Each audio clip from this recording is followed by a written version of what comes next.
Hey, this is Cassie, and you're watching Blue Blood Sports TV. Shout out to Blue Blood Sports TV. You're watching Blue Blood Sports TV. Shout outs to Blue Blood Sports TV. You're watching Blue Blood Sports TV. Hola, habla Cindy, está viendo Deportes TV. How's everything going with you, though? Man, everything's good, man. Everything's good, man. I can't complain at all, man. Just the camp, getting ready for this big fight. Right. And how's training camp going?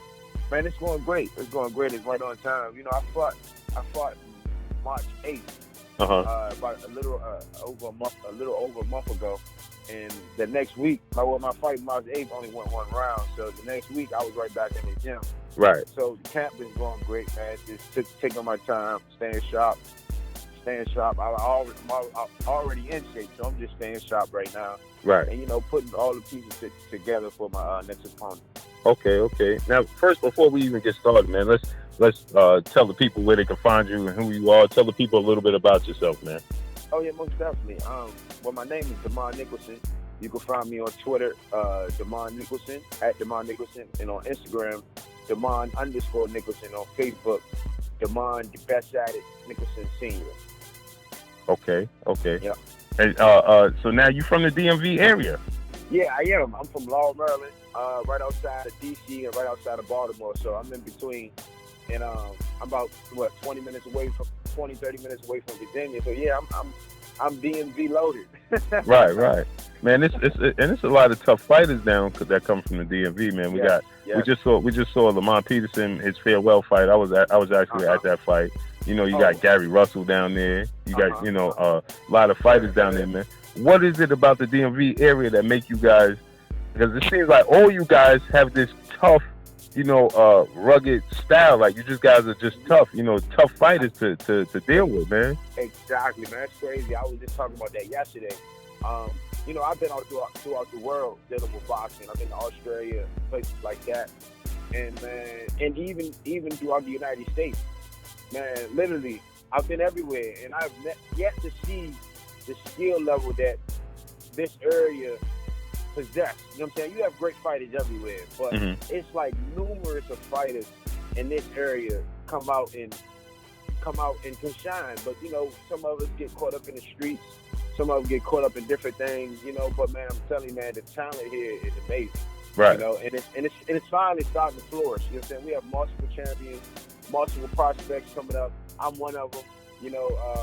It's just so much. I don't know what it is, man. I really can't tell you, but I know the atmosphere of boxing here is lovely, man. We're definitely on the rise. Right. And now, have you ever trained, or do you train at the Headbangers Gym? Have you ever been over there? I started training at the Headbangers Gym when I was 17 years old, and I left when I was 23 years old. Training at Headbangers, man, I went there, like I said, when I was 17. I was kind of like a kid, and when I went to Headbangers, they uplifted my courage and my spirit in the boxing ring to actually go out there and get it, Right. Yeah, man, I trained there for 7 years. Wow. 7 years, yeah. Now I'm training ups in boxing. I train with people like Devontae Davis, Malik Hawkins, Lorenzo Simpson, and stuff like that. Right. Two upcoming fighters, and of course Devontae is the world champion. Right. So I've been around some of the best in the area. Now I was there. I was at the fight, like I said, with the Peterson fight. I was covering that fight, and I saw Truck Simpson. Man, do you guys spar a lot? Yeah. We spar. We don't spar a lot, but we spar whenever like he's getting ready for a fight with my style or something like that, or I'm getting ready for a fight with his style. We definitely spar. So we get it in quite often. Right. We get it in quite often. Yeah. Now, how is your sparring sessions for your upcoming opponent? My sparring session from an uppercut opponent is great, actually. Well, he's not a prospect, but we have a professional fighting in the gym. His name is Marvin. I can't tell you his last name right now, but I do know his name is Marvin.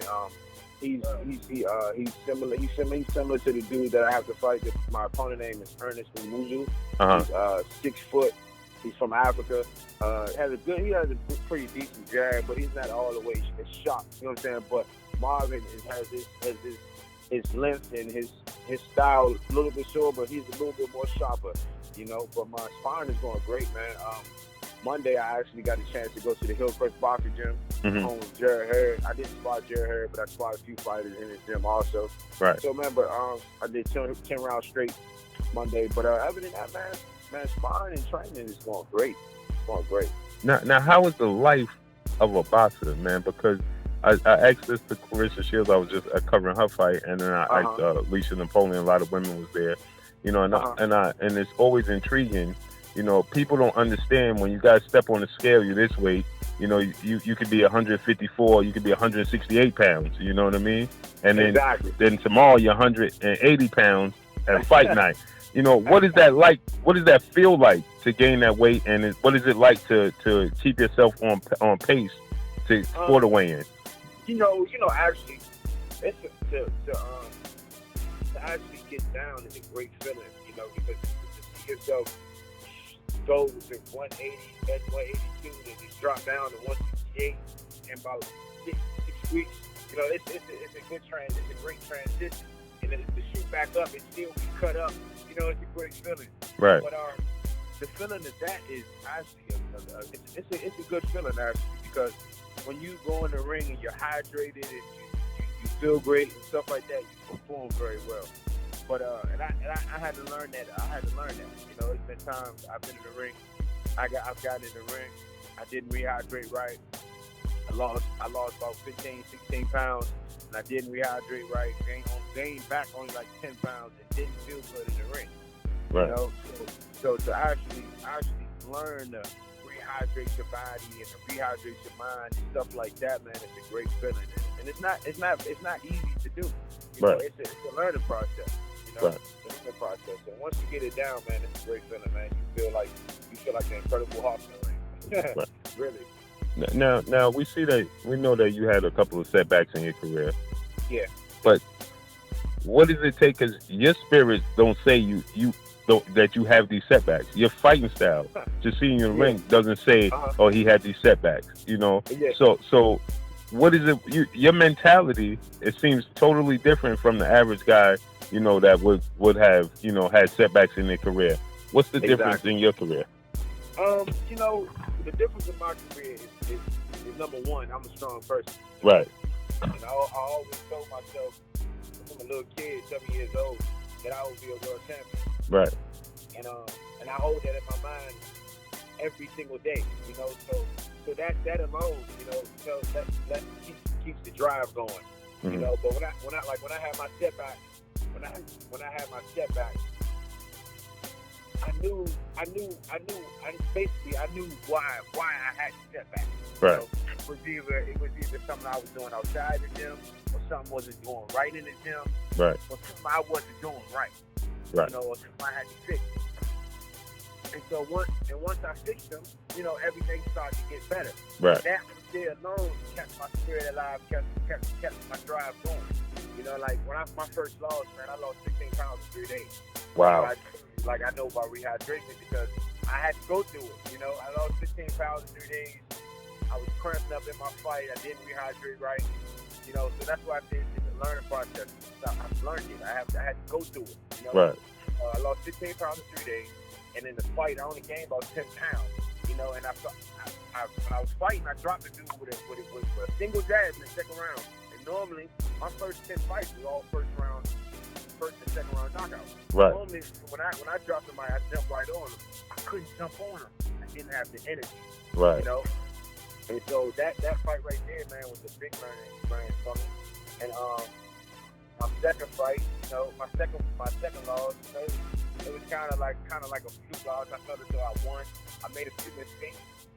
And my third loss, it was all about emotion. You know, I let my emotions get to me. I had to grow. I was still growing. Right. And then once I seen that I had growing to do, I made a change in my camp. You know, right. With the Baltimore. And sorry to cut you off. No problem. When I went to Baltimore, man, you know, it's like my whole entire life turned around, maybe a transition, you know. Right. I went up. I started winning. I haven't lost it, and the training, man, is just incredible. You know, man, I'm getting trained the proper way. I have the proper people around me, push me, better me, and stuff like that. And so that alone, you know, that alone, man, is just, man, the fire is lit. You know, right. And I don't think it'll ever go out. And the thing about it is, the reason I brought that up is because, you know, your losses are, you know, we see that Rolls is getting a fight with Triple G now. Yeah, he's about to fight Triple G. And we know, everybody knows who Jesse Hart is. So it's not like, you know, these are guys that, you know, you had setbacks with, you know. And you know, we've seen guys like Manny Pacquiao suffer knockout losses in his career, and look at, it's like people don't even remember those losses that he had in his career. So, you know, it's great to see, you know, because some guys, you have guys like, and no disrespect to him, but Jeff Lacey, you know, it seems like he never had this, his mental state was never there to get it back. It's hard to bounce back after a loss like that. Right, exactly. So, you know, it's great to see that, you know, your spirit is to bounce back, and you have the mentality of a champion. So let me ask you about your division, though, because you got the likes of it's stacked. You got David Benavidez, you got Caleb Plant. You know, what do you think about your division, man? You got Anthony Dirrell. To me, Caleb Plant and David Benavidez alone are highly skillful, talented fighters. You know, gifted. Right. But to me, of course, you know, I feel as though that I have every attribute that they can bring to the ring. I have plus more. You know, that's just how I feel. You know, like Caleb Plant, you know, he's a pure boxer. Right. You know, but Caleb Plant can't fight the inside. You right. know? David Benavidez, 6'2", he comes forward but can't box. Right. You know, that's just my input. I can box, I can bang, I can fix it up. You know, so but I know for sure them two guys, man, they're highly talented, they're gifted, and it's gonna be a tough, good, great fight when I do fight them, man. So I can't wait, man. I'm looking forward, man. I love the I'm a competition type of dude, so I love the competition. And I can't wait, man. I can't wait to start a training camp to get ready to fight one of those guys, man. It's gonna be very competitive, very pushing, and very the drive. You know, the drive is amazing. I can't wait. Right. Now, let me ask you this: who do you think would be your toughest challenge out of the top guys? Who do I think would be my toughest challenge out of the top guys? Mm-hmm. I don't know. You know, I think my toughest challenge probably would be somebody like Caleb Plant. Mm-hmm. Caleb Plant. I say Caleb Plant because he's crafty and he kind of reminds me of myself a little bit, the way he boxes and stuff like that. So I think that would be my toughest fight more so. Okay. More so the David Benavidez coming straight forward. He's not hiding. He's coming straight at you. Right. Now we see Canelo. He's saying he's daring to be great. We saw him fight Rocky Fielding. You know, it seemed like he wants to test the 68-pound division. You know, he said that after he hopefully he wants to, you know, if he's victorious against Danny Jacobs and he wants to fight Andre, and he wants to be undisputed. And then he's thinking about either moving to 68 or to 75. You know, would that be would you start, you know, looking to call him out or something like that? That's definitely something I'm looking forward to, and I can't wait. Forget Caleb Plant, forget David Benavidez. To beat Canelo, I'm a legend. Right. You know, so that's definitely a fight that I'm looking forward to, and I can't wait till he moves up, because that's what I'm chasing, man. I'm chasing greatness, you know. Right. And to beat somebody like Canelo in this time, it's huge. You know, it's huge. Right. Now, do you ever see yourself moving up to 75? Eventually, yeah. Eventually, my goal is to get just be the undisputed super middleweight world champion. And then, of course, I'll move up. Or even get 2 or 3 belts. If I get 2 or 3 belts, I'll move up. Right. Is your body allowing you to make 68 comfortable, or is it giving you trouble? Yeah. Nah, I make it comfortable. we saw Gilberto Ramirez. He just moved up to 75, but he's huge, man. I didn't even know how he was making 68. So bull, man. He's like 6'2", man. He's a big dude. Yeah, he's even bigger than David Benavidez. Yeah, he is. He's 6'2 and a half, actually. Man, oh man. You know, so the last time we saw somebody rule the 68-pound division was Andre Ward. And now we hear Anthony Yarde come out, and he said that he has more skill set and more power than Andre Ward. What's your thoughts about that? Who says that? Anthony Yarde. Man, he need to sit down somewhere. Don't get me wrong, the kid, man, he can fight, man, you know, but he's still learning, you know, he's green. Right. You know, he just hits hard, you know, from what I see. He hits hard, but to me, he's still learning. He doesn't turn his punches all the way over. He's not the sharpest dude. He tried to be sharp, but he's still learning, man. Like, he has to, in order to say he's on the level of Andre Ward, he has to beat Kovalev, somebody like that. Right. Know? I just don't see that. And he's looking like he's going to be facing Kovalev. Yeah, and I think, and you know what? I watched Kovalev's last fight. That's the best I've ever seen Kovalev ever. Mm-hmm. I agree. Ever. I agree. Ever. Now there's rumor that David Benavidez is possibly going to fight Anthony Dirrell. How do you see that fight playing? I see David Benavidez punishing Anthony Dirrell. Wow. Anthony Dirrell is old, man. You know, he's not as skillful. He's never really been that skillful, but I just don't see him. Doing anything with Benavidez unless you catch him. If you catch him with a straight right hand coming straight in, like, then that could be an upset, you know. But the only way I see him beat David Benavidez is he has to knock David Benavidez out. But skillfully, I don't think he's going to outbox him. Nothing like that. He has to go for the knockout.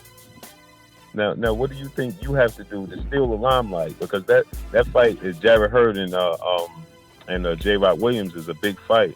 What do you have to do to steal the limelight to let the world know that you here? Okay, this how I go based off my opponents, right? And look at my opponent's record. If my opponent's ever been stopped, I look at what round they've been stopped in, and I go off of that. Okay, my next opponent been stopped only one time, and he got stopped in the third round. So for me, I don't go for the knockout. But if I hurt him in the first and second round, then I have to go for it. So to make a statement, I just, you know, knock him out in the second round. You know, I want to get him out before the third round to show that, okay, he fought somebody with a good record. They got him out in the third round, but I'm better. I got him out in the second. Right. So that's the way I steal the show. That's the way I let people know I'm here I'm here, you know. Now seeing you being victorious in that fight, what's your next move? My next move is to get that WBC eliminator. That's my goal. That's what we pushing for, the WBC eliminator, to get the winner between Anthony and David Benavidez. Okay. Man, I thank you, man. I appreciate your time, brother. Yes, sir. Thank you, man. I appreciate you. Yep. Good luck to you, man. I'll be down there, so we definitely gonna see each other down there. So I'll be down there for the weigh-in, and I'll be down there for the fight and everything. So I'll definitely see you when I get down there. Most definitely, man. God willing, man. Thank you. I appreciate it. Absolutely. I appreciate you, man. Peace and blessings to you, and great luck to you in your fight, man. All right. Same to you. Thank you. All right. Take it easy. All right. All right. Blue Blood Sport TV, baby, from the Empress. Much love.